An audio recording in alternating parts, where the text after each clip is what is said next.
लेकिन पूरे प्रदेश में ही जगह जगह पर कहीं गुलदार का, कहीं भेड़िए का, कहीं पे छुट्टा पशुओं का आतंक जो है वो लगातार जारी है। इस आतंक से कहीं किसानों की फसलों का नुकसान हो रहा है और एक आतंक जो बाढ़ का भी है।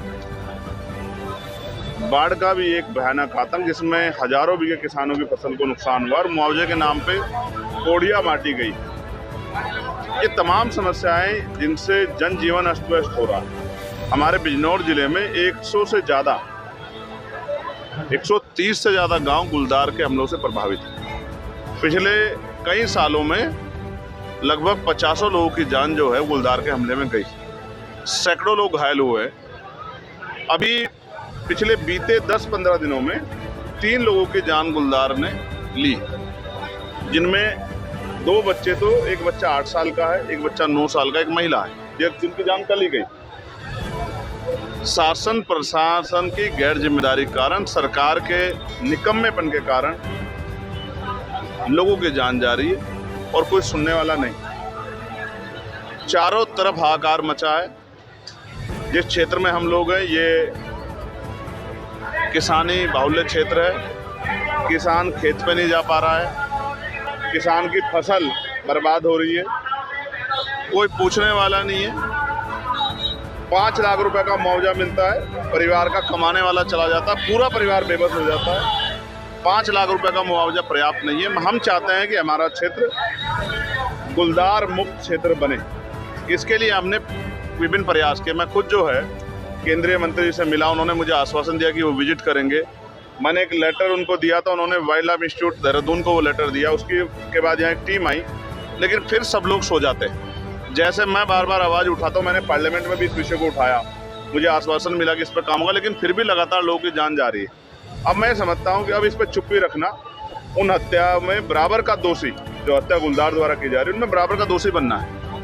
अब इस पर चुप्पी खतरनाक है, इसलिए आज हम लोग आंदोलन कर रहे हैं। और रात में जो गुलदार बाहुल्य क्षेत्र जहाँ गुलदार दिखाई दे रहा हमला कर रहा है, उसी क्षेत्र में जाके हम लोग टेंट लगा कर रहेंगे। हमारा जीवन भी आम आदमी के जीवन से ज़्यादा महत्वपूर्ण नहीं।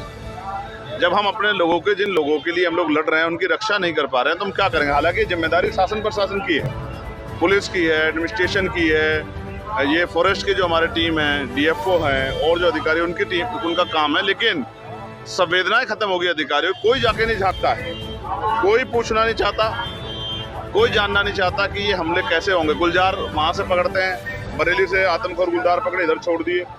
जो गुलदार पकड़े गए, 134 गुलदार पकड़े गए हैं, कहाँ हैं? कहीं रखे गए हैं, कहीं नहीं रखे गए, वापस छोड़ दिए गए हैं। वो दोबारा पिंजरे में भी नहीं आते और वो क्योंकि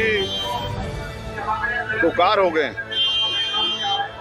वो लोगों का खून उनके मुंह लग गया है, वो आदमखोर हो गए, इसलिए वो जाके ज़मीन पे जाके फिर से जो है लोगों के जीवन से खिलवाड़ करते हैं। क्योंकि कोई नेता नहीं मर रहा है, कोई अधिकारी के कोई नुकसान नहीं हो रहा है, इसलिए गरीब किसान मजदूर पिस रहा है। इसलिए सरकार को एहसास है। जिन माओं ने 9-9 महीने पेट में रखे, उनसे पूछ के देखिए, जिन्होंने अपने बच्चों को अगर सुई लग जाती है तो वो चीख पड़ती हैं। जिनके बच्चों को नोच लिया गुलदार ने, उनका मुंह नहीं मिल रहा है, उनके हाथ पैर नहीं मिल रहे, उन माओं से पूछें उनके ऊपर क्या बीत रही है। उन माओं की चीख सुन के आज हम लोग यहाँ हजारों संख्या में इकट्ठा हुए कि जुल्म को का खात्मा करना पड़ेगा। और मैं मानता हूँ ये गुलदार का आतंक नहीं, सरकार का आतंक। सरकार अगर जिम्मेदारी उठाती, सरकार अगर ठोस कार्रवाई करती तो आज इतने लोगों की जान नहीं जाती। इसलिए हम लोग आंदोलन कर रहे हैं और अगर ठोस व्यवस्था नहीं होगी तो हमारा आंदोलन जारी रहेगा। मेरे साथ वही सोना, जहाँ जंगल में जाकर मैं सोऊंगा वहीं चलना मेरे साथ। इस बार आपने जो वोट दी है वो ऐसे व्यक्ति को नहीं जो आपकी वोट लेकर AC में पड़ के सोएगा। मैं यहाँ से कह रहा हूँ कि उसी जंगल में जाके आज हम लोग ठहरेंगे जिस जंगल में गुलदार का आतंक है। आज गुलदार से मुकाबला होगा मेरी बात का। और इन अधिकारी कर्मचारियों को भी, इन हमारे सम्मानित अधिकारी कर्मचारियों को भी वहीं लेके चलेंगे अपने साथ। इनको भी वहां रखेंगे। जब किसानों की जान मायने रखती है, जब गरीबों की जान मायने रखती है, मजदूरों की जान मायने रखती है, तो इनकी और हमारी जान भी तो वही जान है ना भाई। भारत का संविधान तो सबको बराबर करता है ना, चाहे सांसद हो, विधायक हो, जिला पंचायत सदस्य हो, CDO हो, DM हो, SDM हो, SSP हो, SP हो, CO हो, SHO, सबको बराबर कहता है ना। चाहे चेयरमैन हो, तो फिर उनकी जानों में भेदभाव नहीं होना चाहिए। क्या तो आज गुलदार हमें भी नुकसान पहुंचाएगा, वरना यहाँ के प्रशासन सरकार को सख्त रवैये में। मैं आपको बताऊंगा मैंने क्या क्या किया। पहले मैं एक बार डीएफओ को सुन लूं, फिर मैं आपको बताऊंगा कि समस्या निपटने के हमने कितने प्रयास किए। लेकिन अब पानी सर से ऊपर गुजर गया। आप चुप रहे तो आने वाले जितने लोगों की जान जाएगी उसमें हम भी बराबर के दोषी होंगे।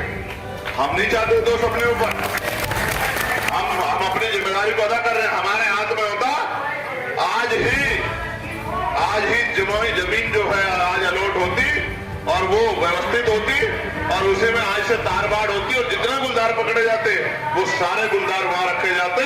उससे बाहर अगर गुलदार जाता तो बाहर नहीं जाता, ऊपर जाता सीधा। इस बात की व्यवस्था जो है सुनिश्चित हो।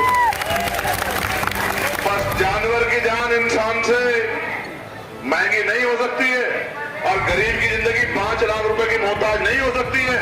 पूछ के देखो जिन्होंने 9 महीने पेट में रखे हैं, पूछ के देखो जिन्होंने 9 महीने पेट में रखे पाले, उन माओ से पूछ के देखो। दफ्तर में बैठ के कुर्सियां तोड़ दो और गरीब की जान का मजाक उड़ाते 5 लाख रुपए में। और आपकी निकम्मी सरकार 5 लाख रुपए देके गरीब को 5 लाख रुपए का चेक पकड़ा के मजाक उड़ाती है। ये गुंडागर्दी और ये निरंकुशता यहाँ नहीं चलेगी। इस निरंकुशता का काम होगा, ये कुर्सियों पर बैठ कर नहीं क्षेत्र में जाके काम होगा। ऐसे नहीं बनेगी बात। तो अभी डीएफओ को बुलाओ, कहाँ है हम सुनेंगे। कहाँ है डीएफओ? हाँ उनको बुलाओ, हम तो सुनेंगे। लेकिन मेरी अपने साथियों से भी मांग है, मैं ये नहीं कहता धूप में बैठ जाओ, गर्मी है मैं समझता हूँ, छांव में बैठ जाओ, लेकिन खड़े मत रहो, खड़े मत रहो।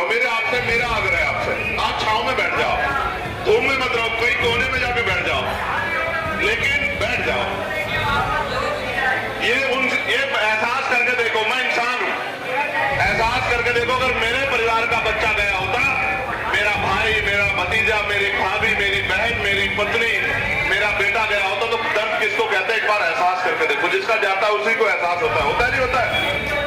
तो सोचो किस तरह के दर्द से लोग उभरे। धूम में मत बैठो, धूम में मत बैठो। मेरा बस चले तो अपने शरीर की छाया से आपको ढक लूं।